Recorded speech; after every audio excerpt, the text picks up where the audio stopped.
जय हिंद प्यारे साथियों, कैसे हो आप सब? बिल्कुल मस्त होंगे। आईसीटी की हमारी जो सीरीज चल रही है फर्स्ट पेपर को लेकर, इसमें आज की हम तीसरी क्लास शुरू कर रहे हैं। और तीसरी क्लास में प्यारे साथियों हम कंप्यूटर के जो एलिमेंट्स हैं, कंप्यूटर के जो अवयव हैं, उनके बारे में हम बात करने वाले हैं। इनको हम अच्छे से पढ़ेंगे और कोशिश करूंगा मैं यहीं कि यहीं सारा सब कुछ आपको याद हो जाए, बार बार इनको आपको याद ना करना पड़े। बाद में तो केवल ऐसा रहे कि चलो एक बार क्लास को हम स्पीड से देख लेंगे, सारी चीज़ें याद हो जाएंगी।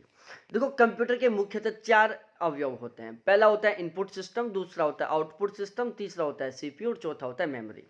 इन चारों को हम डिटेल से पढ़ेंगे कि इनपुट सिस्टम क्या होता है, आउटपुट सिस्टम क्या होता है, सीपीयू क्या होता है, मेमोरी कार्ड क्या होता है।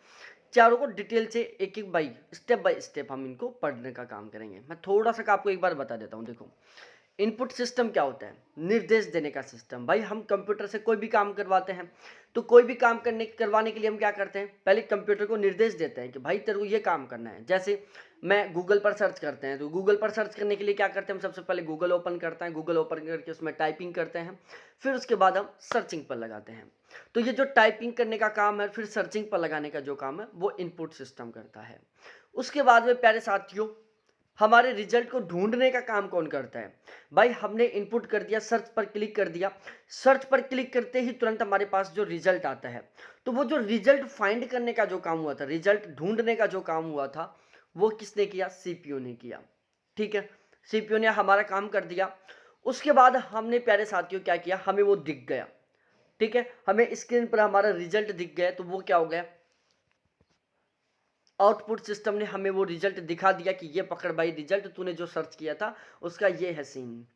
अब हम क्या करते हैं? हिस्ट्री में जाकर चेक करते हैं कि 2 दिन पहले मैंने क्या सर्च किया था। तो वो जो हमारा सर्च किया हुआ है ना, वो हिस्ट्री में सेव रहता है। और वो हिस्ट्री में सेव किसकी वजह से रह रहा है? मेमोरी कार्ड की वजह से वो रह रहा है। मेमोरी थी तब वो सेव रह गया, मेमोरी नहीं रहती तो वो सेव नहीं रहता, हिस्ट्री गायब हो जाती। तो ये मोटे मोटे तौर पर मैंने ये आपको समझाया है। अब हम स्टेप बाय स्टेप इसको पढ़ने की कोशिश करते हैं, समझने की कोशिश करते हैं। सबसे पहले हम बात करते हैं इनपुट डिवाइसेस के बारे में कि इनपुट सिस्टम क्या होता है। जिन डिवाइसों की मदद से डाटा, शब्द, आंकड़े आदि कंप्यूटर की मेमोरी को दिए जाते हैं ताकि उन पर यूजर के निर्देशानुसार कार्य हो सके, इनपुट डिवाइस कहते हैं। अर्थात इनपुट डिवाइस यूजर द्वारा दिए गए निर्देशों को कंप्यूटर के सीपीयू तक पहुंचाते हैं एवं सीपीयू को निर्देशित करते हैं कि उसे करना क्या है। इनपुट डिवाइस डाटा को कंप्यूटर के समझने योग्य बनाते हैं। इनपुट डिवाइस कंप्यूटर और उपयोगकर्ता के बीच सामंजस्य स्थापित करने का काम करते हैं। इनपुट डिवाइस कंप्यूटर और उपयोगकर्ता के बीच सामंजस्य स्थापित करने वाला पहला माध्यम है। अब मैं एक एक करके बताता हूँ। देखो, पहली बात तो क्या है, इनपुट डिवाइस काम क्या करती हैं? भाई, हमें कंप्यूटर से जो भी काम करवाना है तो हम क्या करते हैं? उसे वो काम बताते हैं। काम बताने के लिए हम क्या करते हैं? कीबोर्ड का यूज करते हैं, टाइपिंग करते हैं, या माइक्रोफोन का यूज करके उसमें बोलते हैं। ठीक है, अब वो सारी चीजें वो मेमोरी में सेव होती हैं। क्या करती है? मेमोरी में सेव होती है, ताकि कंप्यूटर उन सभी हमारे निर्देशों के अकॉर्डिंग काम कर सके। तो इनपुट डिवाइस किसका काम करती हैं? कंप्यूटर को निर्देश देने का काम करती हैं कि भाई तेरे को ये काम करना है। हमें जो भी काम करवाना है, हम अपने काम कंप्यूटर से तब ही करवा पाएंगे जब हम इनपुट सिस्टम के माध्यम से अपने काम को कंप्यूटर तक पहुंचाएंगे। ठीक है भाई, आप गूगल पर सर्च करते हो तो गूगल सर्च करने का काम कब करेगा? जब आप उसको सर्चिंग बार में जाकर टाइप करके बताओगे कि भाई तेरे को ये काम करना है।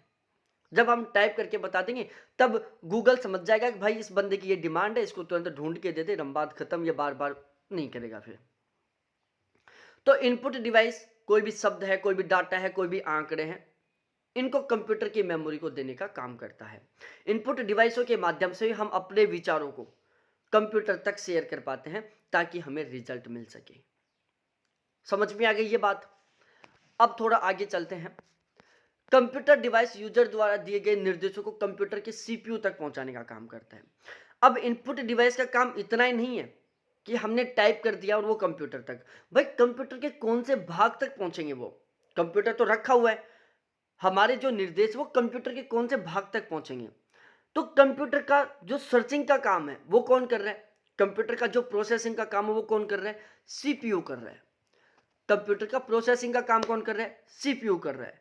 तो जो इनपुट डिवाइस है वो हमारे विचारों को टाइपिंग करके या माइक्रोफोन के माध्यम से एक्सेप्ट करके और कहां तक पहुंचाते हैं, कंप्यूटर की सीपीयू तक पहुंचाते हैं। तो इनपुट डिवाइस क्या कर रहे हैं प्यारे साथियों, अपने विचारों को, अपने आदेशों को एक्सेप्ट करके और कंप्यूटर के सीपीयू तक पहुंचाने का काम करते हैं। कहां तक? कंप्यूटर के सीपीयू तक पहुंचाने का काम करते हैं। जैसे मैं एक प्यारा सा एग्जांपल देता हूं, हमारे शरीर में भी इनपुट सिस्टम होता है, आउटपुट सिस्टम होता है, मेमोरी कार्ड होता है और सीपीयू होता है। हमारे शरीर में भी सारी चीजें होती हैं।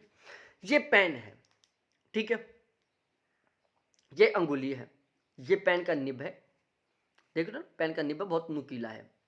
मैं इसको मेरी अंगुली पर दबाता हूं, जैसे जैसे मैं दबाता जाऊंगा, जैसे मैंने दबाना शुरू किया, जैसे जैसे दबाता जाऊंगा, यहां से मेरे शरीर के अंगों को क्या मिला? इनपुट मिला, ठीक है। ये पेन चुभ रहा है, इस अंगुली को इनपुट मिला कि भाई यहां तेरे कुछ चुभ रहा है। अब यहां से निर्देश कहां गए?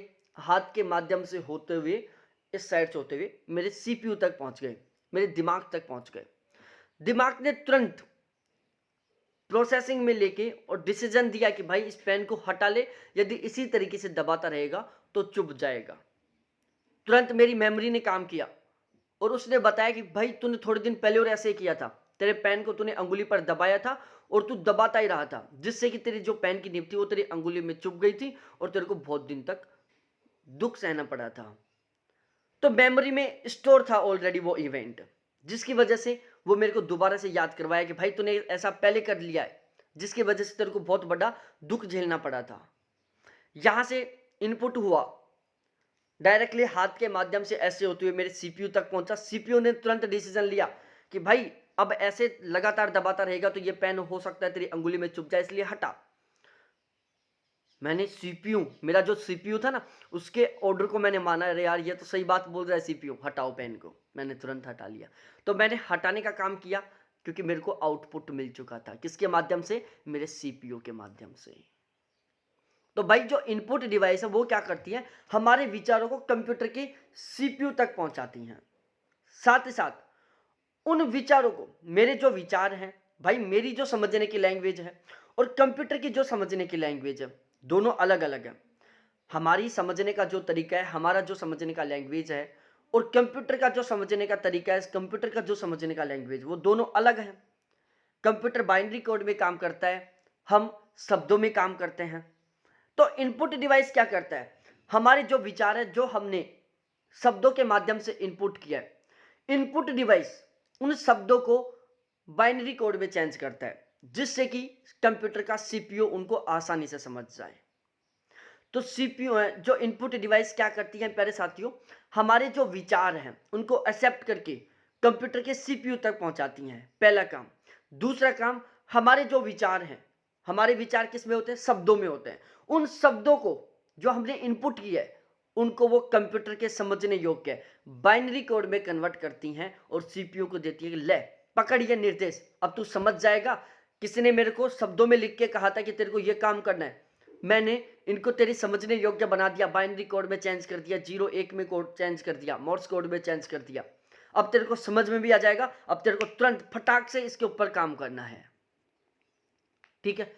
तो भाई इनपुट डिवाइस क्या कर रही है? हमारे विचारों को इनपुट कर रही है अपने शब्दों के माध्यम से, फिर उन्हें वो कंप्यूटर तक के सीपीयू तक पहुंचा रही है और उन शब्दों को वो कंप्यूटर के सीपीयू की लैंग्वेज में कन्वर्ट कर रही हैं। मतलब हमारे विचारों को बाइनरी कोड में कन्वर्ट करके सीपीयू तक पहुंचा रही हैं, सीपीयू को निर्देश दे रही हैं। सीपीयू को हमारे विचार बता दिए, अब सीपीयू बोलेगा चल डाटा आ गई, अब करना क्या है? वो भी इनपुट डिवाइस बताएगा कि भाई सामने वाले ने ये बोला था, तेरे को ये करना है, तुरंत कर। तो इनपुट डिवाइस क्या कर रही है? हमारे विचारों को एक्सेप्ट करके कंप्यूटर के सीपीयू तक पहुंचा रही है। हमारे विचारों को कंप्यूटर की भाषा बाइनरी कोड में कन्वर्ट करके सीपीयू तक पहुंचा रही है। सीपीयू को निर्देश दे रही है, सीपीयू को डाटा दे रही है कि ये तो पकड़ डाटा और अब इन डाटाओं के ऊपर तेरे को ये काम करना है। तो निर्देशित करने का भी काम कर रही है कि तेरे को करना क्या है, डाटा देने का भी काम कर रही है कि तेरे को इन डाटाओं के ऊपर काम करना है। इनपुट डिवाइस डाटा को समझने योग्य बनाता है, कंप्यूटर के समझने योग्य बनाता है। इनपुट डिवाइस कंप्यूटर और उपयोगकर्ता के बीच में सामंजस्य स्थापित करने वाला पहला माध्यम है। भाई कंप्यूटर है, इनपुट जो डिवाइस है वो कंप्यूटर और उपयोगकर्ता के बीच में सामंजस्य स्थापित करने वाला पहला माध्यम है। क्या है? पहला माध्यम है। तो कंप्यूटर और उपयोगकर्ता के बीच में सामंजस्य स्थापित करने वाला पहला माध्यम क्या है? इनपुट डिवाइस है। अब भाई इनपुट डिवाइस क्या क्या है? कीबोर्ड है, टाइपिंग करते हैं, अपने मोबाइल में भी चैट करते हो ना, माउस है, अपने में तो भाई अंगुली है, जैसे ये माउस ये यहाँ पर, ये भी माउस की तरह काम कर रहा है ना, ठीक है। माइक्रोफोन है, हम बोल के बताते हैं। स्कैनर है, किसी को पेमेंट करते हो तो स्कैन करते हो ना, वो स्कैनर। ट्रैक बॉल है, ये मैं आपको आगे बताऊंगा कि ट्रैक बॉल क्या होता है, डिटेल से समझाऊंगा इसको मैं। जॉयस्टिक है, ये गेम खेलने में काम आता है, ये भी मैं आपको आगे समझाऊंगा। वेब कैम है, ये भी मैं आपको आगे समझा दूंगा। बारकोड रीडर है, बात वही है, बारकोड रीडर बोल दो भाई, मॉल में सामान लेने के लिए जाते हो, आपने 2 ड्रेस ले लिया, आकर आप काउंटर पर रखते हो, काउंटर वाला क्या करता है? बारकोड रीड करता है, ठीक है। OCR है, MICR है, लाइट पेन है, ठीक है, लाइट पेन। टच स्क्रीन है, OMR है, हमारी जो OMR सीट है वो। किम्बोल टैग रीडर है, डिजिटल कैमरा है, डिजिटल टैबलेट है, ATM है। ये सारी की सारी क्या है? इनपुट डिवाइस हैं। अब इनमें बहुत सारी ऐसी डिवाइस है जिनके बारे में आप जानते हो, जैसे कीबोर्ड के बारे में जानते हो, माउस के बारे में जानते हो, माइक्रोफोन के बारे में जानते हो, स्कैनर के बारे में जानते हो, OMR के बारे में जानते हो, बारकोड रीडर के बारे में जानते हो, डिजिटल कैमरा के बारे में जानते हो, लेकिन बहुत सारी ऐसी चीज़ें भी हैं जिनके बारे में आप नहीं जानते। इनको मैं आगे एक एक करके समझा दूंगा। आप तो केवल फिलहाल में ये याद कर लो कि ये सारी क्या है? इनपुट डिवाइस हैं। और मेरे को जहाँ तक लगता है इसमें कोई सा भी याद करने का नहीं है, एक दो को छोड़ दो, जैसे ट्रैक बॉल, जॉयस्टिक है, वेब कैम है, MICR है, OCR है, लाइट पेन का तो याद करने की ज़रूरत नहीं है, टच स्क्रीन को याद करने की ज़रूरत नहीं है, किम्बॉल टैग रीडर है, इसको याद करने की ज़रूरत है, डिजिटल टैबलेट है, बस ये हैं जिनको आपको याद करना है कि ये इनपुट डिवाइस हैं। बाकी सभी के बारे में आप ऑलरेडी जानते होंगे। डिजिटल कैमरा के बारे में नहीं जानते तो मैं बता देता हूं प्यारे साथियों, आजकल ट्रैफिक के रूप में डिजिटल कैमरे का यूज होने लग गया। गाड़ी स्पीड से निकलती है, डिजिटल कैमरा उस गाड़ी के नंबर को स्कैन करता है, तुरंत हमारे पास मैसेज आ जाता है कि भाई तेरी गाड़ी की स्पीड थी 90 किलोमीटर, चलानी थी तेरे को 80 किलोमीटर के हिसाब से, ओवर स्पीड में थी, इसलिए तेरे को 2000 का चालान है। तुरंत मैसेज आ जाता है, पे कर, अदरवाइज तेरे ऊपर कानूनी कार्रवाई की जाएगी। डिजिटल कैमरे का कमाल है। अब आती है आउटपुट डिवाइस। भाई आउटपुट डिवाइस क्या काम कर रहे हैं? हमने निर्देश दिए कंप्यूटर के CPU को, CPU ने उस निर्देशों को एक्सेप्ट किया, उसके ऊपर काम किया और तुरंत उसने हमें रिजल्ट दे दिया। तो वो जो हमारे पास रिजल्ट आया है ना, वो आउटपुट डिवाइस के माध्यम से आया है। भाई मैंने पेन को अपनी अंगुली पर चुभोया था, पेन को अंगुली पर चुभोया था, यहां से इनपुट डाटा गए, हाथ से होते हुए, ऐसे गर्दन से होते हुए मेरे CPU तक गए। CPU ने तुरंत प्रोसेस किया कि भाई पेन को हटा ले अंगुली से, अदरवाइज ये पेन तेरी अंगुली में चुभ जाएगा और तेरे को बहुत बड़ा दुख होगा। मैंने तुरंत हटाया, तो वो मेरे पास क्या आया था? आउटपुट आया था, जिसकी वजह से मैंने डिसीजन लिया कि अब मेरे को तुरंत हटाना चाहिए। हम गूगल पर सर्च करते हैं, हमने गूगल पर सर्च किया, सपोज दैट हमने सर्च किया कि नेट जेआरएफ का एग्जाम कब होगा, तुरंत हमारे सामने पेज खुल जाएगा। तो वो जो पेज खुले वो क्या है? रिजल्ट है। भाई हमने गूगल पर सर्च किया कि यूजीसी नेट 2023 का एडमिट कार्ड कब आएगा, तो एडमिट कार्ड कब आएगा, ये तो क्या था? इनपुट था। फिर गूगल ने तुरंत प्रोसेस किया, जैसे हमने सर्च पर क्लिक किया, तुरंत कुछ माइक्रो सेकंड में CPU ने अपने काम किया और तुरंत उसने रिजल्ट दिखा दिया। तो वो जो हमें रिजल्ट दिखा है ना, वो क्या है? आउटपुट है। भाई आप प्रिंट निकलवाने के लिए जाते हो,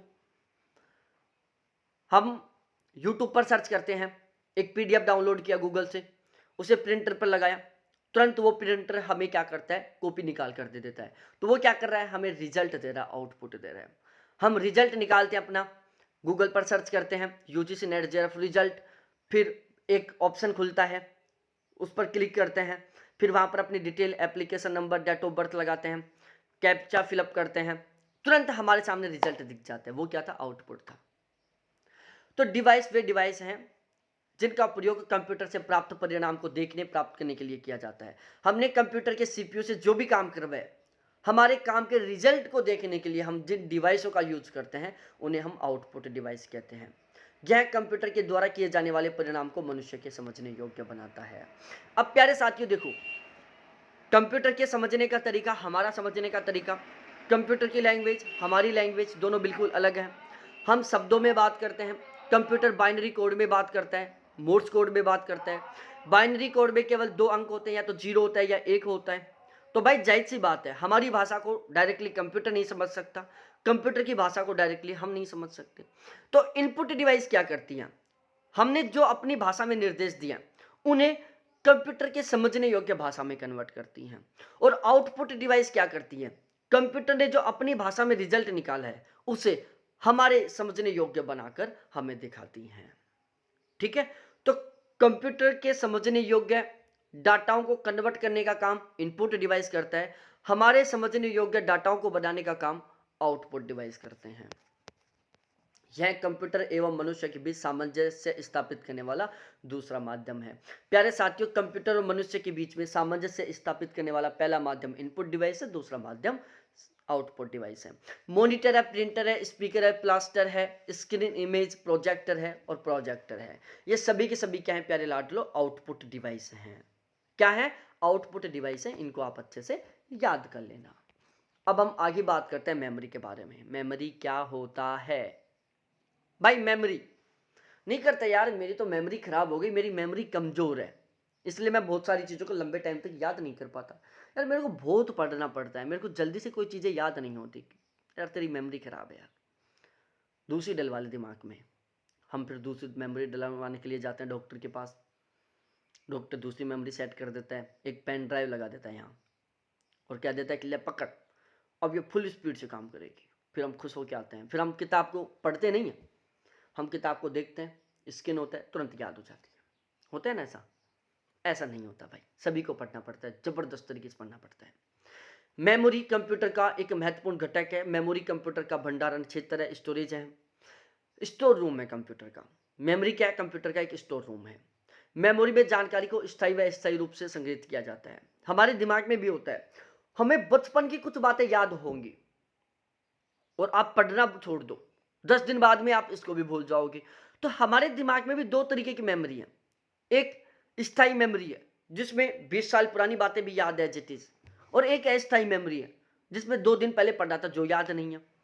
तो हमारे दिमाग की जो 2 मेमोरी है इसको बोलते हैं हम सबकॉन्शियस माइंड और कॉन्शियस माइंड। सबकॉन्शियस माइंड में यदि कोई भी सबकॉन्शियस हमारे दिमाग में 2 मेमोरी होती हैं, एक सबकॉन्शियस होती है और एक कॉन्शियस होती है। यदि कोई भी बात हमारे दिमाग की सबकॉन्शियस मेमोरी में चली जाती है तो वो हमारे लाइफ टाइम याद रहती है, और यदि कोई भी डाटा हमारे दिमाग के कॉन्शियस माइंड में जाता है तो वो हमारे लाइफ टाइम याद नहीं होते। अक्सर जो पढ़ने की चीज़ें होती हैं ना, जो डिफ़िकल्ट होती हैं, जिनको हम बहुत सारी बार नहीं पढ़े हुए होते हैं, वो हमारे कॉन्शियस माइंड में जाती हैं। जैसे जैसे हम बार बार पढ़ते जाते हैं, बार बार याद करते जाते हैं, वो धीरे धीरे धीरे धीरे कॉन्शियस माइंड में चली जाती, सब कॉन्शियस माइंड में चली जाती है। किधर से? कॉन्शियस माइंड से सब कॉन्शियस माइंड की ओर जाती जाती हैं, वो फिर परमानेंटली याद होता जाता है। आपको पढ़ाई की भी बहुत सारी ऐसी चीज़ें हैं जो पहली क्लास की याद होंगी। आज क्या कबूतर पढ़ रहे हैं हम, गिनतियाँ पढ़ रहे हैं, पहाड़े पढ़ रहे हैं, ABCD पढ़ रहे हैं। ये इनको हमने इतनी बार रिपीट किया, स्टार्टिंग में ये हम इन चीज़ों को भी भूलते थे, ABCD को भी भूलते थे। ABCD याद करने में हमने 10-15 दिन का समय लिया होगा, क्या कबूतर याद करने में हमने 1 महीने का समय लिया होगा, गिनती पहाड़ों को याद करने का हमने 1 साल का समय लिया होगा, क्योंकि उस टाइम वो हमारे ज़्यादा याद नहीं थी। तो वो क्या थी, डायरेक्टली हमारी कॉन्शियस माइंड में याद होती थी, जाके जमा होती थी, तुरंत सुबह उठते थे, रीसेट हो जाता था दिमाग, गायब। फिर दोबारा पढ़ते थे, फिर वो हमारी कॉन्शियस मेमोरी में जाते थे, फिर रीसेट हो जाती थी मेमोरी। तो ऐसा चलता रहता। लेकिन हमने बार बार बार बार पढ़ते गए पढ़ते गए पढ़ते गए, फिर वो धीरे धीरे क्या होती गई, कॉन्शियस माइंड से सबकॉन्शियस माइंड में जाती गई, और फिर वो सारी चीजें हमारे सबकॉन्शियस माइंड में चली गई, जिसकी वजह से अब वो हमें परमानेंट याद है। ठीक है, अब ऐसा थोड़ी ना होता है कभी आप ABCD भूल जाते हो, क्या कबूतर भूल जाते हो, होता है कभी? ऐसा नहीं होता, और होगा भी नहीं, क्योंकि वो आपके सबकॉन्शियस माइंड में है। इसलिए कहते हैं प्यारे साथियों, बार बार बार बार बार बार पढ़ो, ये सारी चीजें हैं आपके सबकॉन्शियस माइंड में चली जाएंगी। तो कंप्यूटर में भी स्थायी अस्थायी मेमोरी होती है। CPU को प्रोसेस करने के लिए इनपुट डाटा एवं निर्देश चाहिए जो मेमोरी में संग्रहित होते हैं। प्यारे साथियों, कंप्यूटर को काम करने के लिए, कंप्यूटर का जो CPU है उसको काम करने के लिए, कंप्यूटर के CPU को काम करने के लिए डाटा चाहिए होते हैं, निर्देश चाहिए होते हैं, और वो सारे के सारे कहाँ पर होते हैं? मेमोरी में होते हैं। सीपीयू मेमोरी से तुरंत डाटा और निर्देश को उठाता है और हम हमारा काम कर देता है। ठीक है, तो हम जो इनपुट करते हैं, इनपुट डिवाइस के माध्यम से जो हम इनपुट करते हैं वो सबसे पहले मेमोरी में जाता है, फिर सीपीयू क्या करता है, मेमोरी से डाटा उठाकर काम करता रहता है। मेमोरी दो प्रकार की, एक प्राथमिक मेमोरी होती है, एक द्वितीयक मेमोरी होती है। इनके बारे में हम डिटेल से आगे पढ़ेंगे, लेकिन यहाँ पर मैं थोड़ा थोड़ा बता देता हूँ प्राइमरी मेमोरी और सेकेंडरी मेमोरी क्या क्या होती हैं। भाई थोड़ा सा ये याद करो, प्राइमरी मेमोरी क्या होती है, अस्थायी मेमोरी होती है, जबकि जो सेकेंडरी मेमोरी होती है वो बिल्कुल 100% स्थायी होती हैं। प्राइमरी मेमोरी को हम प्राइमरी क्यों कह रहे हैं, क्योंकि एक कंप्यूटर की सीपीयू के साथ सीधी जुड़ी होती है, कंप्यूटर के साथ इसका सीधा रिलेशन होता है। सेकेंडरी मेमोरी को हम सेकेंडरी क्यों कह रहे हैं, क्योंकि इसका कंप्यूटर के साथ सीधा संबंध नहीं होता, सीधा डायरेक्टली कनेक्शन नहीं होता। प्राइमरी मेमोरी सेमीकंडक्टर का रूप होती है, इसमें आईसी का प्रयोग किया जाता है। भाई इसको समझने का कोई तरीका नहीं है, इसको तो याद ही करना पड़ेगा कि प्राइमरी मेमोरी सेमीकंडक्टर का रूप होता है जिसमें आईसी का प्रयोग किया जाता है। प्राथमिक मेमोरी को कंप्यूटर सीधा एक्सेस करता है। जो प्राइमरी मेमोरी है उसके साथ कंप्यूटर बिल्कुल सीधा जुड़ा हुआ होता है। प्राइमरी मेमोरी का और कंप्यूटर का बिल्कुल डायरेक्टली कनेक्शन होता है, क्योंकि यह सीपीयू का भाग होती है। प्राइमरी मेमोरी कंप्यूटर के साथ सीधा जुड़ा हुआ होता है। क्यों जुड़ा हुआ होता है, क्योंकि जो प्राइमरी मेमोरी है वो सीपीयू का भाग है। तो ये आपको ध्यान रखना है प्यारे साथियों कि प्राइमरी मेमोरी और कंप्यूटर का बिल्कुल डायरेक्टली कनेक्शन होता है। प्राइमरी मेमोरी कंप्यूटर को डायरेक्टली एक्सेस करती है। प्राइमरी मेमोरी कंप्यूटर की सीपीयू का भाग होता है। प्राइमरी मेमोरी होती है जो कंप्यूटर के सीपीयू का भाग होती है, इसके बिना कंप्यूटर काम नहीं कर सकता, इसलिए प्राइमरी मेमोरी को मेन मेमोरी भी कहते हैं। भाई बिना प्राइमरी मेमोरी के कंप्यूटर काम नहीं करेगा, इसलिए प्यारे साथियों प्राइमरी मेमोरी को मेन मेमोरी भी कहते हैं। प्राइमरी मेमोरी को प्राइमरी मेमोरी क्यों कहते हैं, क्योंकि इसका कंप्यूटर के साथ सीधा संबंध होता है। प्राइमरी मेमोरी तक पहुंच यादृच्छिक होती है, जिसके लिए बस एवं एड्रेस का प्रयोग किया जाता है। प्यारे साथियों प्राइमरी मेमोरी तक जो पहुंच होती है वो बिल्कुल यादृच्छिक होती है, और प्राइमरी मेमोरी तक पहुंचने के लिए बस और एड्रेसों का प्रयोग किया जाता है। इसको भी याद करने का केवल एक ही तरीका है कि इसको आप बार बार पढ़ो। प्राइमरी मेमोरी में सूचना डाटा को संग्रहित रखने के लिए सतत विद्युत आपूर्ति की आवश्यकता होती है, क्योंकि करंट बंद होते ही मेमोरी डिलीट हो जाती है। भाई प्राइमरी मेमोरी कंप्यूटर के सीपीयू का भाग है, कंप्यूटर के साथ सीधी जुड़ी होती है, कंप्यूटर से डायरेक्टली एक्सेस कर पाती है। यदि प्राइमरी मेमोरी नहीं होगी तो कंप्यूटर प्रॉपर वे में काम नहीं कर पाएगा। और एक सबसे महत्वपूर्ण बात प्यारे साथियों, प्राइमरी मेमोरी में डाटा केवल तब तक स्टोर रहेगा जब तक लाइट आ रही है। जैसे लाइट गई तुरंत सब कुछ डिलीट हो जाएगा। ठीक है भाई, प्राइमरी मेमोरी में क्या है, प्राइमरी मेमोरी का एक सबसे बड़ी प्रॉब्लम यही है कि प्राइमरी मेमोरी में डाटा केवल और केवल तब तक स्टोर रहेगा जब तक लाइट आ रही है, जब तक विद्युत आपूर्ति है, जब तक आपका वो कंप्यूटर ऑन है। जैसे ही कंप्यूटर ऑफ हुआ, जैसे ही लाइट गई, तुरंत सारी चीजें ऑटोमेटिकली डिलीट हो जाएंगी। ठीक है, तो प्यारे साथियों ध्यान रखना, प्राइमरी मेमोरी में डाटा को स्टोर रखने के लिए सतत विद्युत आपूर्ति की बहुत ज़्यादा ज़रूरत होती है, क्योंकि जैसे लाइट गई, जैसे कंप्यूटर बंद हुआ, मेमोरी पूरी रीसेट हो जाएगी। प्राइमरी मेमोरी वोलेटाइल और नॉन वोलेटाइल दोनों तरीके की होती है। वोलेटाइल का मतलब होता है नाशवान। ठीक है भाई, नाशवान और गैर नाशवान। नाशवान वो जो डिलीट होती हो, गैर नाशवान वो जो डिलीट ना होती हो। तो प्राइमरी मेमोरी वोलेटाइल और नॉन वोलेटाइल दोनों तरीके की होती है, ये आपको ध्यान में रखना है। भाई एक तो ऐसी मेमोरी जो डिलीट हो जाती हो, लाइट जाते हो तुरंत डिलीट हो जाती हो। एक ऐसी मेमोरी जिस पर लाइट का कोई फर्क नहीं पड़ता हो। ठीक है भाई, मेमोरी दो तरीके की हो सकती है। एक तो ऐसी मेमोरी जो जब तक कंप्यूटर ऑन है तब तक उसमें डाटा सेव, जैसे कंप्यूटर ऑफ हुआ, जैसे लाइट गई, तुरंत मेमोरी डिलीट हो गई। एक ऐसी मेमोरी जिसके ऊपर लाइट का, कंप्यूटर के बंद होने का, कंप्यूटर के चालू होने का कोई फर्क नहीं पड़ रहा, उसमें जो डाटा है वो स्टोर रहेंगे ही जब तक कि आप उनको डिलीट नहीं करोगे। तो इस तरीके से प्यारे साथियों जो प्राइमरी मेमोरी है ना, वो दो प्रकार की होती है, वोलेटाइल भी होती है और नॉन वोलेटाइल भी होती है। बहुत महत्वपूर्ण बात है ये। प्राइमरी मेमोरी सेकेंडरी मेमोरी के मुकाबले ज़्यादा महंगी होती है, क्योंकि कंप्यूटर के सीपीयू के साथ सीधी जुड़ी हुई होती है। इसके कार्य करने की गति भी बहुत तेज होती है। भाई प्राइमरी मेमोरी सेकेंडरी मेमोरी की तुलना में महंगी होती है। क्यों होती है? क्योंकि प्राइमरी मेमोरी की जो प्रोसेसिंग स्पीड है वो सेकेंडरी मेमोरी की तुलना में कहीं ज़्यादा होती है। तो ध्यान रखना लाडलो, प्राइमरी मेमोरी सेकेंडरी मेमोरी की तुलना बहुत महंगी होती है, क्योंकि प्राइमरी मेमोरी की जो प्रोसेसिंग स्पीड है वो सेकेंडरी मेमोरी की तुलना में कहीं ज़्यादा होती है। प्राइमरी मेमोरी कंप्यूटर में स्थायी रूप से लगी होती है, इसे एक स्थान से दूसरे स्थान पर नहीं ले जाया जा सकता। प्यारे साथियों, प्राइमरी मेमोरी है ना, वो कंप्यूटर में बिल्कुल परमानेंटली तरीके से लगी होती है। आप ऐसा नहीं कर सकते कि चलो उसको हटाकर दूसरी जगह लेके चले गए। हाँ, आप कंप्यूटर को लेके जाओगे दूसरी जगह तो वो उसके साथ चली जाएंगी। हम मेमोरी कार्ड यूज करते हैं ना, मेमोरी कार्ड की तरह एक सीन नहीं होता प्राइमरी मेमोरी का कि चलो निकाल कर दूसरे के मोबाइल में डाल दिया, दूसरी जगह लेके चले गए, तीसरी जगह लेके गए, नहीं। प्राइमरी मेमोरी कंप्यूटर में बिल्कुल परमानेंटली स्थायी तौर पर लगी होती है, जिसे हम एक स्थान से दूसरे स्थान पर नहीं ले जा सकते। प्राइमरी मेमोरी कंप्यूटर के मदरबोर्ड पर स्लॉट्स के माध्यम से लगी होती है, इसलिए इसे हम आंतरिक मेमोरी भी कहते हैं। प्यारे लाडलो, जो प्राइमरी मेमोरी है कंप्यूटर के मदरबोर्ड पर स्लॉट्स के माध्यम से लगी होती है, इसलिए हम इसे आंतरिक मेमोरी भी कहते हैं, इंटरनल मेमोरी भी कहते हैं। प्राइमरी मेमोरी कंप्यूटर के मदरबोर्ड पर स्लॉट्स के माध्यम से लगी होती है, इसलिए इसको हम इंटरनल मेमोरी भी कहते हैं।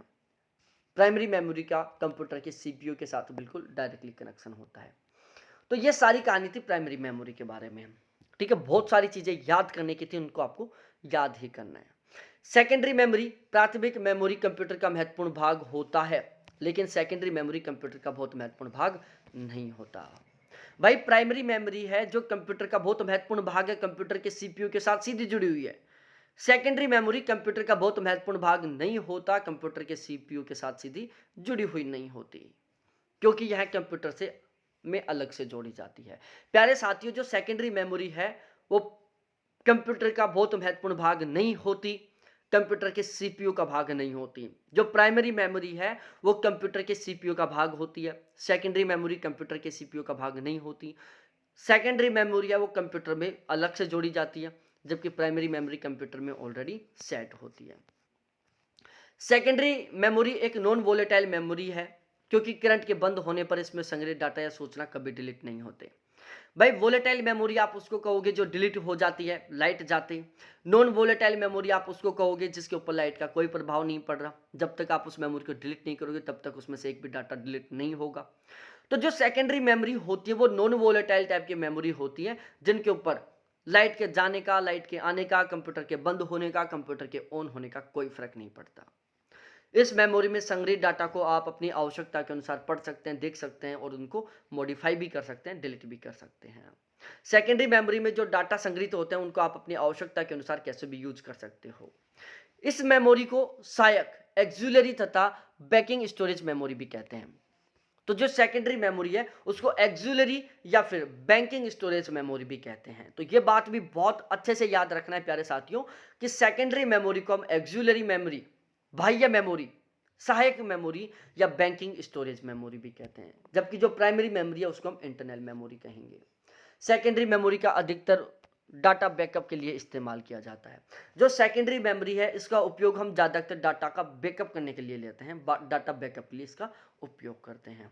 तो डाटा बैकअप के लिए अधिकतर कौन सी मेमोरी का प्रयोग किया जाता है? सेकेंडरी मेमोरी का। यह बिल्कुल स्थायी होती है। सीपीयू को जिन डेटा की वर्तमान में आवश्यकता नहीं होती उन डाटा को द्वितीयक मेमोरी में संग्रहित किया जाता है, जिन्हें जरूरत पड़ने पर उपयोग में लिया जा सकता है। प्यारे साथियों, डाटा दो प्रकार के होते हैं। एक तो वो डाटा जिनकी सीपीयू को बार बार जरूरत पड़ रही है, और एक वो डाटा जिनकी सीपीयू को बार बार जरूरत नहीं पड़ रही है। तो जिन डाटाओं की सीपीयू को तुरंत वर्तमान समय में जरूरत नहीं है, जिन डाटाओं की सीपीयू को बार बार जरूरत नहीं पड़ रही है, वो सारे के सारे डाटा सेकेंडरी मेमोरी में सेव रहते हैं। जब कभी डाटाओं की जरूरत पड़ती है तो सीपीयू वहां से उन डाटाओं को उठा लेता है, जबकि प्राइमरी मेमोरी में वो डाटा सेव होते हैं जिनकी कंप्यूटर को बहुत ज्यादा जरूरत रहती है। यह मेमोरी कंप्यूटर से केबल के माध्यम से जुड़ी होती है। प्यारे साथियों, जो प्राइमरी मेमोरी है वो कंप्यूटर के मदरबोर्ड से स्लॉट्स के माध्यम से जुड़ी हुई होती है, वहीं जो सेकेंडरी मेमोरी है वो कंप्यूटर से एक केबल के माध्यम से जुड़ी हुई है। प्यारे साथियों, जो पेन ड्राइव आप यूज करते हो या मेमोरी कार्ड जो यूज करते हो वो सेकेंडरी मेमोरी का एग्जाम्पल है। तो जहां तक मेरे को लगता है सेकेंडरी मेमोरी को याद करने के लिए आपको बहुत सारी चीज़ों को याद करने की जरूरत नहीं पड़ेगी, आपको केवल मेमोरी कार्ड और पेन ड्राइव का एग्जाम्पल याद करना है कि मेमोरी कार्ड और पेन ड्राइव वो किसके एग्जाम्पल है? सेकेंडरी मेमोरी के एग्जाम्पल हैं।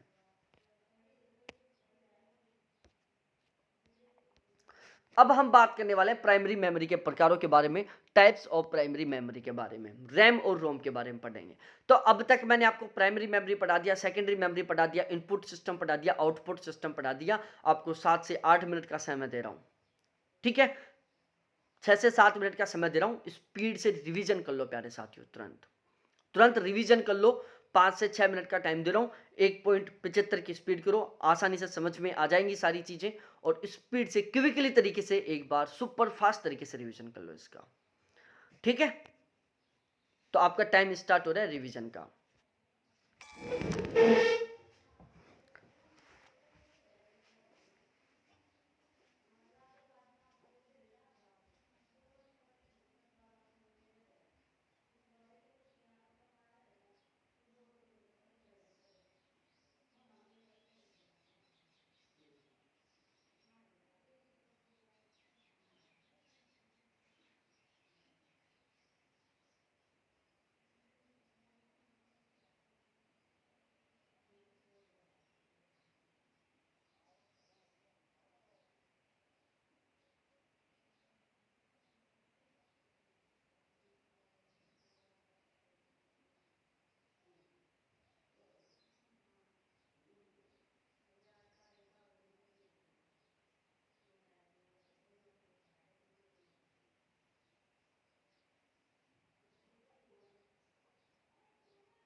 चलो तो अब हम शुरुआत करते हैं वापस।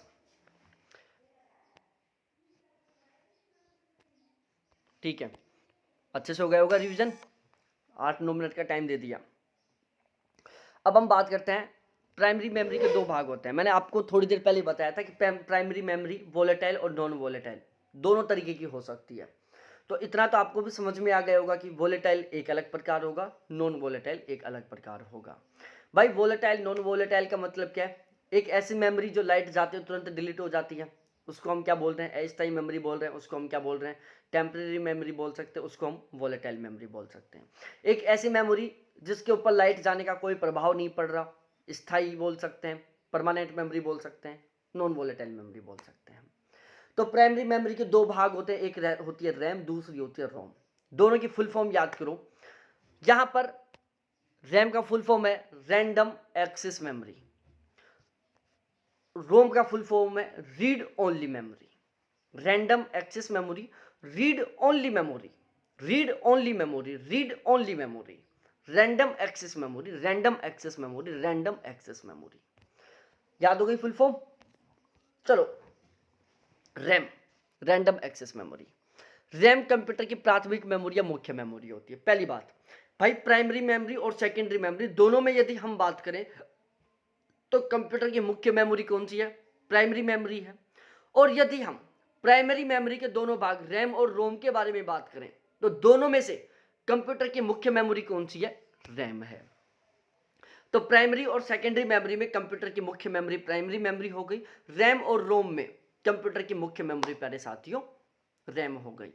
रैम एक वोलेटाइल मेमोरी है। अब वोलेटाइल के साथ ही आपको समझ में आ गया होगा कि भाई ये एक ऐसी मेमोरी है जो लाइट जाते डिलीट हो जाती है। ठीक है, मतलब ये एक टेम्पररी मेमोरी है, ये एक परमानेंट मेमोरी नहीं है। तो रैम एक वोलेटाइल मेमोरी है क्योंकि करंट बंद होते ही रैम में मौजूद समस्त डाटा डिलीट हो जाता है। अतः रैम कंप्यूटर की अस्थायी मेमोरी है क्योंकि यह डाटा को अस्थायी रूप से संग्रहित करती है। तो मेरे को जहां तक लगता है, आपको देखो एक छोटा सा ये काम करना है, वोलेटाइल मेमोरी का अर्थ समझना है। वोलेटाइल और नॉन वोलेटाइल का मतलब क्या होता है? वोलेटाइल आप उस मेमोरी को कहोगे जिसमें डाटा लाइट जाते डिलीट हो रहे हैं, और नॉन वोलेटाइल आप उस मेमोरी को कहोगे जिस पर लाइट का कोई प्रभाव नहीं पड़ रहा, लाइट चली गई अचानक तो भी उसमें डाटा 100% स्टोर है। ठीक है, तो भाई अब ये वाली जो कहानी है ना, वो आपको नहीं याद करनी। क्यों नहीं याद करनी? जब आपने वोलेटाइल शब्द से इतना समझ लिया कि वोलेटाइल का मतलब है लाइट जाते डिलीट होने वाली मेमोरी, मतलब वो क्या है? स्थायी मेमोरी नहीं है, मतलब वो क्या है? एक अस्थायी मेमोरी है। ठीक है, तो करंट बंद होते ही रैम में मौजूद समस्त डाटा डिलीट हो जाते हैं, ये याद भी मत करो। जब आपने वोलेटाइल का अर्थ समझ लिया तो ये लाइन भी मत याद करो। रैम कंप्यूटर की अस्थायी मेमोरी है, इसको भी मत याद करो क्योंकि लाइट जाते डिलीट हो रही है तो अस्थायी हो गई, क्योंकि इसमें डाटा अस्थायी रूप से संग्रहित होता है, ये भी नहीं याद करना। मतलब आपने केवल वोलेटाइल का अर्थ समझा है कि वोलेटाइल का मतलब क्या होता है? एक ऐसी मेमोरी जिसके लाइट जाते जो डिलीट हो रही है, एक ऐसी मेमोरी जो लाइट जाते डिलीट हो रही है उसको हम वोलेटाइल मेमोरी कह रहे हैं। एक ऐसी मेमोरी जो लाइट जाते डिलीट हो रही है उसको हम वोलेटाइल मेमोरी कह रहे हैं। आपने केवल वोलेटाइल का अर्थ समझा है, जिसकी वजह से आपको ये 3 लाइन कतई याद नहीं करनी पड़ रही। कंप्यूटर द्वारा वर्तमान में किए जा रहे कार्यों का डाटा रैम में संग्रहित होता है, ये सबसे महत्वपूर्ण बात है प्यारे साथियों। कंप्यूटर के द्वारा जो वर्तमान में फिलहाल में जो काम किया जा रहा है ना, वो डाटा रैम में स्टोर होता है। तो ये सबसे बड़ी खतरनाक बात है इसकी। भाई फिलहाल में जो आप जिस डाटा पर काम कर रहे हो वो डाटा आपका रैम में सेव हो रहा है, और जैसे लाइट गई तुरंत डिलीट। मतलब आपने जो अभी तक काम किया ना, सपोज डेट आप 5 घंटे से मेहनत कर रहे होते, ठीक है, और अचानक लाइट गई, ये लो सारा सिस्टम खत्म, मेमोरी डिलीट पूरी। अब आप उस काम को दोबारा से करो। तो कंप्यूटर द्वारा वर्तमान में किए जा रहे काम रैम में स्टोर होते हैं। रैम एक रीड राइट मेमोरी है, इसमें हम डाटा को पढ़ने और लिखने दोनों का काम कर सकते हैं। प्यारे साथियों, रैम जो मेमोरी है ना, वो रीड राइट टाइप की मेमोरी है, इसको हम रीड राइट मेमोरी भी कह सकते हैं क्योंकि इसमें पढ़ने और लिखने दोनों का काम किया जा सकता है। तो रैम क्या है? एक रीड राइट मेमोरी है, इसमें हम डाटा को पढ़ भी सकते हैं और डाटा को लिख भी सकते हैं, पढ़ने और लिखने का दोनों का काम कर सकते हैं। कीबोर्ड, माउस कंप्यूटर के अन्य किसी भी इनपुट डिवाइस के द्वारा इनपुट किया गया डेटा प्रोसेस होने से पहले रैम में ही संग्रहित होता है। ठीक है, देखो कीबोर्ड, माउस या कंप्यूटर के अन्य किसी इनपुट डिवाइस के द्वारा इनपुट किया गया डाटा सीपीयू के द्वारा प्रोसेस होने से पहले रैम में ही स्टोर होता है। अब मैं समझाता हूं आपको। आपने इनपुट डिवाइस के माध्यम से सीपीयू को निर्देश दिया, कुछ डाटा दिए, तो वो डाटा सबसे पहले कहां पर स्टोर होंगे? मेमोरी में स्टोर होंगे। और वो कौन सी मेमोरी में स्टोर होंगे? रैम में स्टोर होंगे।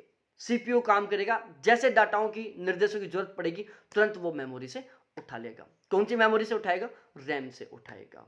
तो कीबोर्ड, माउस, कंप्यूटर के अन्य किसी भी इनपुट डिवाइस के द्वारा इनपुट किया गया डेटा प्रोसेस होने से पहले रैम में ही स्टोर होता है। जैसे ही हम कंप्यूटर को चालू करते हैं तो निर्देशों का समूह हार्ड डिस्क से रैम पर कॉपी हो जाता है। ये बहुत ज़्यादा महत्वपूर्ण है कि जैसे हम कंप्यूटर को ऑन करते हैं, चालू करते हैं, तो निर्देशों का समूह हार्ड डिस्क से कहाँ पर कॉपी होता है? रैम में कॉपी होता है या रोम में कॉपी होता है? तो प्यारे साथियों, यहाँ पर आपको ध्यान रखना है कि जैसे ही हम कंप्यूटर को चालू करते हैं तो निर्देशों का समूह हार्ड डिस्क से रैम पर कॉपी हो जाता है। रैम का उपयोग सर्वर, मोबाइल, कंप्यूटर, टैबलेट आदि उपकरणों में किया जाता है। प्यारे साथियों, रैम का प्रयोग हम सर्वर में, मोबाइल में, कंप्यूटर में, टैबलेट में, इनमें करते हैं।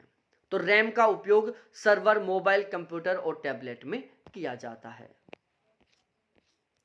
यह मेमोरी सीपीयू का भाग होती है, इसलिए इसका डाटा सीधे एक्सेस किया जाता है। ठीक है, यह बात भी आपको ध्यान रखना है कि जो रैम है वो सीपीयू का भाग होती है, इसलिए इसका डाटा सीधे एक्सेस किया जाता है। अब रैम भी दो प्रकार की होती है। पहली है स्टैटिक रैंडम एक्सेस मेमोरी, दूसरी है प्यारे साथियों डायनेमिक रैंडम एक्सेस मेमोरी। मतलब एक SRAM है, दूसरी DRAM है। S का मतलब है स्टैटिक और D का मतलब है डायनेमिक। अब डायनेमिक से आपको पता चला होगा कि डायनेमिक का मतलब होता है हिंदी में गतिशील। डायनेमिक का मतलब हिंदी में क्या होता है? गतिशील होता है। और स्टैटिक का मतलब होता है हिंदी में स्थिर। तो अब देखो, स्टैटिक रैंडम एक्सेस मेमोरी, स्थिर मेमोरी, SRAM में डाटा स्थिर रहता है और इसको बार बार रिफ्रेश करने की जरूरत नहीं पड़ती। SRAM की निर्माण लागत अधिक होती है क्योंकि यह दीर्घकालीन मेमोरी होती है। SRAM को कैश मेमोरी की तरह इस्तेमाल किया जाता है। अब यहां पर आपको बहुत कुछ रटने का नहीं, मैं समझाता हूं भाई। एक क्या थी हमारी? SRAM थी, एक हमारी क्या थी? DRAM थी। SRAM में S का मतलब है स्टैटिक, D का मतलब है डायनामिक। ठीक है, डायनामिक का मतलब होता है गतिशील, जो परिवर्तित हो रही है। स्टैटिक का मतलब है स्थिर, जो परिवर्तित नहीं हो रही है। ठीक है, तो जो मेमोरी परिवर्तित नहीं हो रही है, एक साइड जो मेमोरी बार बार परिवर्तित हो रही है, जो गतिशील है, तो जो बार बार परिवर्तित हो रही है उसको बार बार रिफ्रेश करने की जरूरत पड़ेगी। ठीक है, जैसे हमने काम किया, फिर वो बदल गई, फिर हम रिफ्रेश करेंगे, फिर थोड़ा काम किया, फिर बदल गई, फिर रिफ्रेश करेंगे, फिर थोड़ा काम किया, फिर बदल गई, फिर रिफ्रेश करेंगे। तो जो डायनेमिक मेमोरी है यह गतिशील होती है, इसको बार बार रिफ्रेश करने की जरूरत पड़ती है। ठीक है, जब इसको बार बार रिफ्रेश करने की जरूरत पड़ रही है तो हम इसको दीर्घकालिक मेमोरी कह नहीं सकते, इसको हम लघुकालिक कहेंगे, क्योंकि हमें हर एक छोटे टाइम पीरियड में इसे रिफ्रेश करने की जरूरत पड़ रही है। तो इसलिए हम डायनेमिक मेमोरी को क्या कहेंगे प्यारे साथियों? लघुकालिक मेमोरी कहेंगे। जब ये लघुकालिक है तो इसकी स्टोरेज कैपेसिटी भी कम है, तो प्यारे साथियों इसकी निर्माण लागत भी कम आएगी। वहीं दूसरी साइड हम बात करें स्टैटिक रैंडम एक्सेस मेमोरी के बारे में, प्यारे साथियों ये बिल्कुल स्थिर होती है। ठीक है, स्थिर होती है, इसका मतलब है इसको हमें बार बार रिफ्रेश करने की जरूरत नहीं पड़ती। जो SRAM है स्टैटिक रैंडम एक्सेस मेमोरी है, ये स्थिर होती है। स्थिर होने का मतलब है कि हमें इसे बार बार रिफ्रेश करने की जरूरत नहीं पड़ रही है। जब हमें बार बार रिफ्रेश नहीं करना पड़ रहा तो हम इसे एक दीर्घकालिक मेमोरी भी कह सकते हैं, लंबे समय वाली मेमोरी भी कह सकते हैं। जब लंबे समय वाली मेमोरी है, रिफ्रेश करने की जरूरत नहीं पड़ रही, तो जाहिर सी बात है इसकी निर्माण लागत भी अधिक होगी, तो इसे अधिक निर्माण लागत होती है इसकी। DRAM की तुलना में इसकी निर्माण लागत ज़्यादा होती है। SRAM का कैश मेमोरी की तरह उपयोग किया जाता है। ये बहुत ज़्यादा महत्वपूर्ण है कि निम्नलिखित में से कौन सी मेमोरी का प्रयोग हम कैश मेमोरी के रूप में करते हैं, तो वो है SRAM। उसके बाद हम बात करते हैं DRAM। Dynamic random access memory गतिशील मेमोरी, परिवर्तित होती है, इसको बार बार रिफ्रेश करने की जरूरत पड़ती है। सीपीयू की मुख्य मेमोरी के रूप में डीआरएम का ही उपयोग किया जाता है। प्यारे साथियों, सीपीयू का मुख्य भाग पहली प्राइमरी मेमोरी, दूसरा रैम। अब हम बात करें डीआरएम, ठीक है भाई। यदि प्राइमरी सेकेंडरी मेमोरी में कंप्यूटर की मुख्य मेमोरी बताओगे तो वो आएगी प्राइमरी। रैम और रोम में हम कंप्यूटर के या सीपीयू की मुख्य मेमोरी की बात करेंगे तो उसमें आएगी रैम।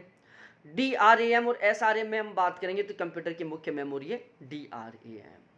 तो सीपीयू की मुख्य मेमोरी के रूप में डीआरएम का ही उपयोग किया जाता है, क्योंकि इसमें डाटा अचानक प्राप्त किया जा सकता है, जिसके कारण सीपीयू की कार्य क्षमता तेज रहती है। प्यारे साथियों, सबसे खास बात है डीआरएम की, डायनेमिक रैंडम एक्सेस मेमोरी की, कि ये सीपीयू का बिल्कुल मुख्य भाग होता है, सीपीयू के साथ सीधी जुड़ी हुई होती है। और इसकी सबसे खास बात यह है कि इसमें आप अचानक भी डाटा प्राप्त कर सकते हो, बिल्कुल रिसेंटली डाटा प्राप्त कर सकते हो। जैसे सीपीयू को किसी डाटा की रिसेंटली जरूरत पड़ी, वो तुरंत डीआरएम से रिसेंटली डाटा प्राप्त करेगा और तुरंत हमें प्रोसेस करके रिजल्ट दे देगा। इसीलिए डीआरएम को सीपीयू की क्या कहते हैं, मेन मेमोरी कहते हैं। इसकी निर्माण लागत कम होती है, यह कम समय के लिए उपयोगी होती है। आजकल कंप्यूटर, स्मार्टफोन, टैबलेट्स में डीआरएम का प्रयोग किया जाता है। तो प्यारे साथियों, फिलहाल में कंप्यूटर, स्मार्टफोन, टैबलेट्स में हम किसका प्रयोग करते हैं, डायनेमिक रैंडम एक्सेस मेमोरी का प्रयोग करते हैं। एसआरएम और डीआरएम दोनों वोलेटाइल मेमोरी होती है, ये बात भी आपको ध्यान में रखना है कि डीआरएम और एसआरएम दोनों क्या होती है प्यारे साथियों, वोलेटाइल मेमोरी होती हैं। क्या होती है, दोनों की दोनों वोलेटाइल मेमोरी होती हैं। क्या होती है, दोनों की दोनों वोलेटाइल मेमोरी होती हैं। अब हम रैम के बारे में सारी सब कुछ पढ़ लिए, तो अब रोम के बारे में पढ़ लेते हैं कि रोम की कहानी क्या है। पढ़ लेना भाई। रीड ओनली मेमोरीज की फुल फॉर्म है read only memory. Read only memory शब्द को समझो पहले आप। रीड ओनली मेमोरी, रीड का मतलब पढ़ना, ओनली का मतलब केवल, और मेमोरी का मतलब मेमोरी, मतलब ऐसी मेमोरी जिसमें हम केवल पढ़ सकते हैं, मतलब उसमें हम कुछ एक्स्ट्रा लिख नहीं सकते, मतलब उसमें हम एडिट नहीं कर सकते। रीड ओनली मेमोरी क्या है, एक स्थायी मेमोरी है। कैसी है, नॉन वोलेटाइल मेमोरी है। अब नॉन वोलेटाइल शब्द से आप समझ गए होंगे कि लाइट के जाने का, लाइट के आने का, कंप्यूटर के बंद होने का, कंप्यूटर के ऑन होने का इस मेमोरी के ऊपर कोई प्रभाव नहीं पड़ता। नॉन वोलेटाइल शब्द से आप समझ गए होंगे कि ये क्या है, एक स्थायी मेमोरी है जो डाटाओं को एक लंबे समय तक स्थायी तौर पर सेव रखती है। ये आप केवल और केवल इस नॉन वोलेटाइल शब्द से समझ गए होंगे, इसलिए आपको ये लाइनें याद नहीं करनी, केवल नॉन वोलेटाइल का अर्थ समझना है और उसको याद करना है। रोम सिस्टम को ऑन करने में मदद करती है। सबसे मेन बात, कंप्यूटर सिस्टम को ऑन करने में मदद कौन करता है, रोम करता है, ना कि रैम। कंप्यूटर सिस्टम को ऑन करने में मदद कौन करता है, रोम करता है। बायोस रोम से संबंधित होता है, basic input output system. BIOS का फुल फॉर्म होता है बेसिक इनपुट आउटपुट सिस्टम, जो कि रोम से संबंधित होता है।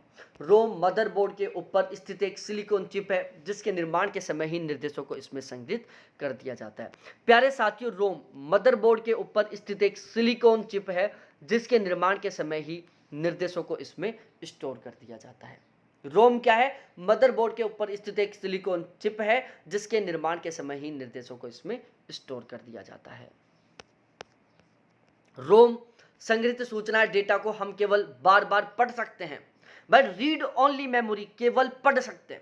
रीड का मतलब पढ़ना, ओनली का मतलब केवल, मेमोरी का मतलब मेमोरी, कि एक ऐसी मेमोरी जहां पर केवल डाटाओं को पढ़ ही सकते हैं, हमें एडिट नहीं कर सकते, हम उन्हें मॉडिफाई नहीं कर सकते, हम उन्हें नए डाटा ऐड नहीं कर सकते। तो रोम संग्रहित सूचना या डेटा को केवल हम बार बार पढ़ ही सकते हैं, उन्हें हम बदल नहीं सकते। इसलिए प्यारे साथियों, रोम को हम रीडेबल मेमोरी कहेंगे। रीडेबल मेमोरी का मतलब है जिस मेमोरी को केवल और केवल हम पढ़ ही सकते हैं। रोम का प्रयोग कंप्यूटर के अलावा washing machine, microwave, oven, TV, AC आदि में किया जाता है। रोम का प्रयोग हम कंप्यूटर के अलावा वॉशिंग मशीन में, माइक्रोवेव में, ओवन में, टीवी में, एसी में करते हैं। रोम में कंप्यूटर की फंक्शनैलिटी के संबंधित सभी निर्देश स्टोर रहते हैं। यह ध्यान रखना है प्यारे साथियों कि रोम में कंप्यूटर के फंक्शनैलिटी से संबंधित सभी प्रकार के निर्देश स्टोर रहते हैं। रैम रोम की तुलना में अधिक महंगी होती है, अधिक प्रोसेसिंग स्पीड वाली होती है। जो रैम है ना प्यारे साथियों, वो रोम की तुलना में कहीं ज़्यादा महंगी होती है और इसकी जो प्रोसेसिंग स्पीड है वो भी रैम की तुलना में कहीं ज़्यादा होती है। तो रैम रोम की तुलना में अधिक महंगी होती है। जो रैम है वो रोम की तुलना में अधिक महंगी होती है। रैम की जो प्रोसेसिंग स्पीड है वो रोम की तुलना में कहीं ज़्यादा होती है। भाई आप मेमोरी कार्ड 2 GB का मेमोरी कार्ड 150 रुपये में, 4 GB का मेमोरी कार्ड 170 रुपये में, 32 GB का मेमोरी कार्ड 500 रुपये में कहीं भी लेके आ सकते हो, लेकिन रैम बहुत महंगी मिलती है। तो रैम रोम की तुलना में अधिक महंगी होती है। रैम की प्रोसेसिंग स्पीड रोम की तुलना में ज़्यादा होती है। रोम कंप्यूटर का स्टार्टअप रूटीन रखती है। यह बहुत महत्वपूर्ण बात है कि कंप्यूटर का स्टार्टअप रूटीन कौन सी मेमोरी धारण करती है। तो प्यारे साथियों, कंप्यूटर का स्टार्टअप रूटीन धारण करने का काम रोम करती है। रोम का उपयोग फर्मवेयर अपडेट के लिए किया जाता है, जिसका अर्थ है कि इसमें कंप्यूटर के संचालित होने पर क्या क्या होना चाहिए, इसके लिए मूल निर्देश होते हैं। भाई रैम को हम कंप्यूटर की मुख्य सीपीयू की मुख्य मेमोरी क्यों कह रहे हैं? DRAM को हम कंप्यूटर के या सीपीयू की मुख्य मेमोरी क्यों कह रहे हैं? क्योंकि वहां पर वो डाटा सेव हो रहे हैं जिनको हम रेगुलर यूज कर रहे हैं, जो प्रेजेंट टाइम में काम आ रहे हैं। रोम में वो डाटा सेव होते हैं जो बहुत ज्यादा काम नहीं आ रहे हैं। रोम का उपयोग फर्मवेयर अपडेट के लिए किया जाता है, जिसका अर्थ है कि इसमें कंप्यूटर के संचालित होने पर क्या होना चाहिए, इसके मूल निर्देश रहते हैं। भाई कंप्यूटर के स्टार्ट होने पर क्या होना चाहिए, कंप्यूटर के ऑन होने पर क्या होना चाहिए, इससे रिलेटेड जो भी इंस्ट्रक्शन है वो कहां पर सेव होते हैं प्यारे साथियों? रोम में सेव होते हैं। रोम एक बिल्ट इन मेमोरी है, यह भी आपको ध्यान में रखना है कि रोम क्या है प्यारे साथियों? एक बिल्ट इन मेमोरी है। यह भी आपको बात ध्यान रखनी है। बहुत सारी चीजें हैं यहां पर जो आपको रटनी है, जो आपको याद करनी है प्यारे साथियों, जिनका याद करने के अलावा कोई शॉर्ट माध्यम नहीं है। तो इसको भी आपको अच्छे से याद ही करना पड़ेगा। अब हम बात करते हैं रोम के कुछ प्रकार है। जैसे प्रोम है, programmable read only memory. E PROM है, erasable programmable read only memory है। ई प्रोम है, erasable electrical eligible programmable read only memory है। EAROM है। ठीक है, तो रोम के टोटल 4 प्रकार है। पहला रोम प्रोम है, दूसरा ई प्रोम है, तीसरा ई प्रोम है, चौथा EAROM है। चारों के फुल फॉर्म आपको अच्छे से याद होनी चाहिए और चारों से रिलेटेड जो भी महत्वपूर्ण विशेषताएं वो भी रटनी है आपको। प्रोम प्रोग्रामेबल रीड ओनली मेमोरी इसका फुल फॉर्म है। यह एक स्थायी मेमोरी होती है। इसमें डाटा को एक बार संग्रहित करने के बाद किसी भी प्रकार का कोई बदलाव नहीं कर सकते आप। यह एक प्रकार से रोम ही होती है, इस पर केवल एक बार ही लिखा जाता है। प्यारे साथियों, प्रोग्रामेबल रीड ओनली मेमोरी प्रोम का फुल फॉर्म है। यह एक स्थायी मेमोरी है। इसमें डाटा को केवल एक बार ही स्टोर किया जा सकता है, उसके बाद में आप किसी तरीके का कोई बदलाव नहीं कर सकते। यह एक प्रकार का रोम है, इसमें केवल डाटा एक बार ही लिखा जाता है। उसके बाद हम बात करते हैं ई प्रोम के बारे में। Erasable programmable read only memory, ये एक स्थायी मेमोरी है। इस मेमोरी को पराबैंगनी किरणों के द्वारा डिलीट किया जा सकता है, नया प्रोग्राम या डाटा दोबारा से लिखा जा सकता है। ई प्रोम का फुल फॉर्म है erasable programmable read only memory. ये एक स्थायी मेमोरी है। इस मेमोरी को आप पराबैंगनी किरणों के अल्ट्रावोलेट वेव्स के द्वारा डिलीट कर सकते हो और इसका दोबारा भी यूज कर सकते हो। तो ई प्रोम को हम पराबैंगनी किरणों के द्वारा डिलीट करके दोबारा उपयोग कर सकते हैं। उसके बाद आता है E PROM, electrically erasable and programmable read only memory. ये भी एक स्थायी मेमोरी है। इस मेमोरी को बार बार डिलीट करके बार बार लिखा जा सकता है। इस मेमोरी को डिलीट करने के लिए विद्युत पल्स का प्रयोग किया जाता है। Electrically erasable programmable read only memory, electrical शब्द यहां पर जुड़ा हुआ है। ठीक है, देखो इरेजेबल, इरेजेबल का मतलब है जिसको हम डिलीट कर सकते हैं, जिसको हम साफ कर सकते हैं। इरेज नहीं करते, रबड़ से हम इरेज करते हैं, साफ करते हैं। रबड़ से हम साफ करते हैं, इरेज करते हैं। तो इरेजेबल क्या है? साफ होने वाली मेमोरी है, मतलब डिलीट होने वाली मेमोरी है। तो इसे हम पराबैंगनी किरणों के द्वारा डिलीट करके दोबारा उपयोग कर सकते हैं। Electrically programmable read only memory, electrically erasable programmable read only memory, मतलब इरेजेबल का मतलब हमें पता चला कि इसको हम डिलीट कर सकते हैं, इसको हम साफ कर सकते हैं। इलेक्ट्रिकली का मतलब है कि हम इस मेमोरी को इलेक्ट्रिक पल्स के द्वारा, विद्युतीय पल्स के द्वारा या इलेक्ट्रिक पल्स के द्वारा डिलीट कर सकते हैं। तो ये आपको ध्यान रखना है प्यारे साथियों कि electrically erasable and programmable read only memory ये कैसी है, इरेजेबल मेमोरी है, साफ होने वाली मेमोरी है, डिलीट होने वाली मेमोरी है, और इस मेमोरी को साफ करने के लिए, डिलीट करने के लिए हम इलेक्ट्रिकल्स का या विद्युत पल्स का उपयोग करते हैं। उसके बाद होता है इलेक्ट्रिक अल्ट्रावेल रोम। यह एक सेमीकंडक्टर के समान होती है तथा इलेक्ट्रिक सिग्नल के माध्यम से इसमें बदलाव किया जा सकता है। ठीक है, यह बात आपको यहां पर ध्यान रखनी है।